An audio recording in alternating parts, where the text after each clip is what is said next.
Alright, I had a bunch of people ask me to show them my complete tank setups. And I realized I hadn't done a video like that before. So I'm just going to do a shaky, handheld iPhone full tank review. This is a 140 gallon tank. It's, sorry, 4 by 18 by 18. Wait a sec. Okay, so completely forgot the dimensions. 18, yep. Ooh. Oh, it's like 22 inches tall or something like that. Well, that's nice. So that's 140 gallons dimensionally. I got this tank for free.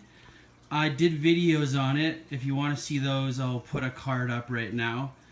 But I ripped this thing out of these really rich people's house, and I salvaged some of the stuff, but I had to rebuild some other things for it.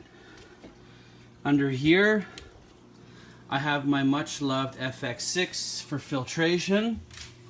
I also have the Rena XP4 that you guys have seen lots of videos about. These things are a bit of a pain because I had to drill holes for them. Yeah, that's looking perfect. And lastly, I have a Fluval C4 hang on back, and I use that to disrupt the surface tension of the water to help keep the equilibrium of gas concentration. So that's what I have for filtration. For heat, I have a Fluval.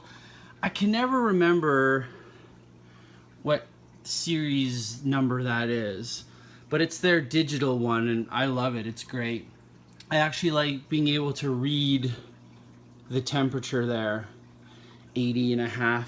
And I also have a Jager 300 watt there.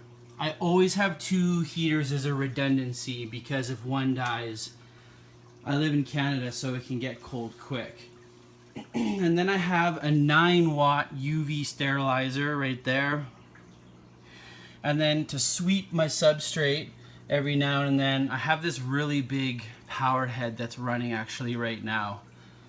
So I use that power head and it literally just sweeps all the poop off the substrate and suspends it in the water column, and then my filters grab it out. And so I usually run it for about an hour or two in the mornings, and I'll probably post another video on it. So we've covered filtration, we've covered heat. For lighting, these came with the tank. They're BeamsWork fixtures. So there's two 36-inch fixtures, and they're great. I've never seen these for sale. I honestly don't know where they got them. And they have full on, and they have night mode, which I never use, but they're great. I've only had them for like 6 months. And is there anything else about this tank? I do 80% water changes per week. This is the water change station that I built into I spliced into my laundry lines in my basement there. And that helps me facilitate really good water quality. While the tank's draining, I do homework, research, that kind of stuff, and it works out really good. These are Tropheus. It's the Bemba orange subtype, which is a crazy naming system these days.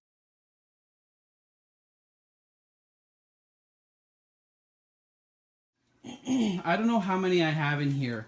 Probably 30, maybe closer to 40. They're so hard to count. I lose count, and they're always breeding, and so, yeah. My nitrates are actually starting to build quite aggressively. At the 7-day mark, I'm hitting about 40 ppm, which is like the max you want it to be. So I have to keep up on my water changes, so I might sell a few more, but yeah, that's kind of the current stocking situation.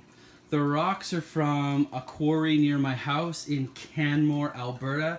It's called Rundle Stone, and it's a beautiful black limestone that's really rare. I didn't even know limestone could come black. I'm not a geologist, so I couldn't explain why.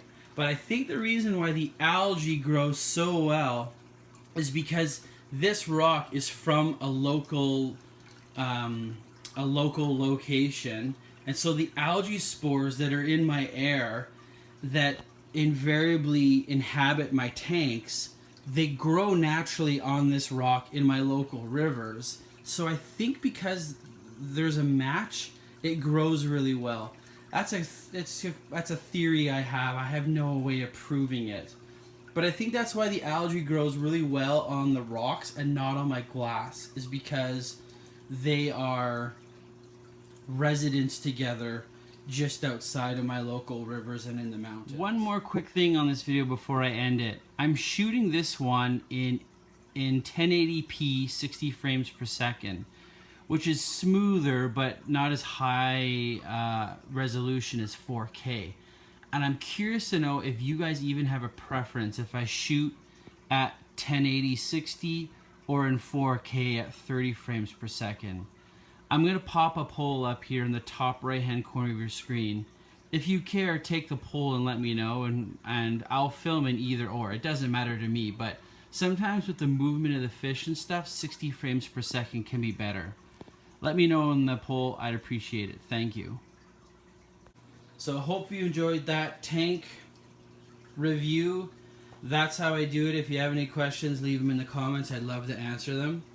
Thanks so much for watching, guys, and I hope you have yourselves a great day.